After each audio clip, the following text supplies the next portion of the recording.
श्री दत्तलीलामृत अध्याय 4. श्री गणेशाय नमः. हे दत्तात्रेया गुरुवर्या, मजवरी करी तू दया, सद्भक्तांसी सदया अन्न वस्त्राते देई तू. तैसेची देई सद्गुरु दर्शन, करुणामय ज्यांचे जीवन लोकोद्धारार्थ अवतरले. असो नृसिंहवाडी सोडून गुरु येती गाणगापूर स्थान.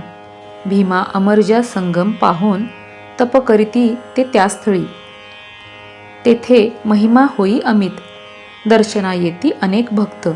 राजा दर्शनासी येत संभार सारा घेवोनिया. श्रीपाद श्रीवल्लभ अवतारात रजब एक सेवा करीत, पुनर्जन्मात राजा होत. श्री गुरु म्हणती तयासी, राजा ते पूर्वजन्म आठवत. म्हणे श्रींची कुरवपुरात सेवा केली म्हणून या जन्मात राजा होऊन जन्मलो. जेथे श्रींची स्थाने असत, भूमी राजा दान करीत. औदुंबर नृसिंहवाडीस ग्रामोत्पन्न दान देतसे. तैसेची गाणगापुरात विपुल दान राजा देत. ब्राह्मण वस्ती वसवीत, श्री गुरु सेवा करावया. असो गाणगापुरात महिमा चंद्रकलेसम वाढत. सिद्धस्थान अद्भुत प्रसिद्ध आज आहे हो.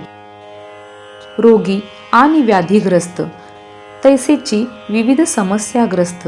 सेवा करुणी होती मुक्त, ऐसे अद्भुत स्थान ते. आजही गाणगापूर स्थान असे दिव्य महिमा संपन्न. लाखो लोक दर्शनाकारण प्रतिवर्षी जाती ते स्थळी. प्रभू दत्त त्या स्थानात 20 वर्षे स्वये राहत. लोककल्याण कारणार्थ शक्ती तेथे ठेविती. यश कीर्ती धन मान आरोग्य ज्ञान समाधान सिद्धी तप साधन प्राप्त भक्ता होतसे. ऐसे अद्भुत स्थान केले जगदोद्धारार्थ निर्माण. आणि स्वये आपण कर्दळीवनात गेले ते. स्वामी नृसिंह सरस्वती सर्व भक्ता पाचारिती. कर्दळीवनात जाऊ म्हणती, गुप्त व्हावया कारणे. पादुका स्थापिती तेथ, निर्गुण पादुका त्या म्हणत. आणि तेथोनी निघत नृसिंह स्वामी सरस्वती. गाणगापुराहुनी निघत सांगाती असती 4 भक्त. श्रीशैल्य पर्वती येत मल्लिकार्जुना ते पाहावया. काही दिन तेथे राहत, मग भक्तांशी सांगत, जावे तुम्ही आता परत, कर्दळीवनात जातो मी. ऐसे म्हणून श्री दत्त कृष्णा नदी किनारी येत. कर्दळी पानावरी बैसत, कृष्णा नदी माझारी. आश्चर्ये पाहती भक्त, जलावरी श्री गुरु तरंगत.